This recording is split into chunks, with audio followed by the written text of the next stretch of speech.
أم أحمد يا عسى أيامك سرور، يا الأميرة اللي بحلاك مكللة، بنت شيخ مدته مثل البحور، بنت مساعد عميد المرجلة.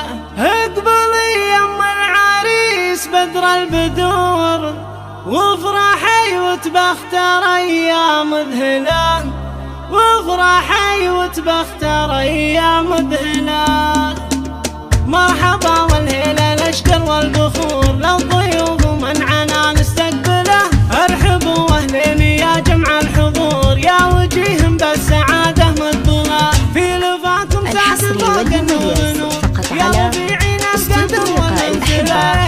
للطلب الاتصال على 050 249 3675. يا الأميرة بحلاك مكللة، بنت شيخ مدته مثل البحور، ذا مساعد عميد المرجلة. ولقبلت أم العروس رشود زهور، بنت أبوها الغالية ومدللة، هم أصيل المترفة بنت الصقور، بنت عبد الهادي راعى الأولى. يا العريس مبروك وجعلك في سرور، فرحتك فيها السعادة كاملة، يا عريب الساسي الفذ الجسور، فعلك وصيتك ولا أحد يجهله، ما خذيت إلا قمر نصف الشهور، للعروس أم الوصوف الكاملة، فتنة ما كنا هلا بنت حور، زينها والحسن مضرب الأمثلة.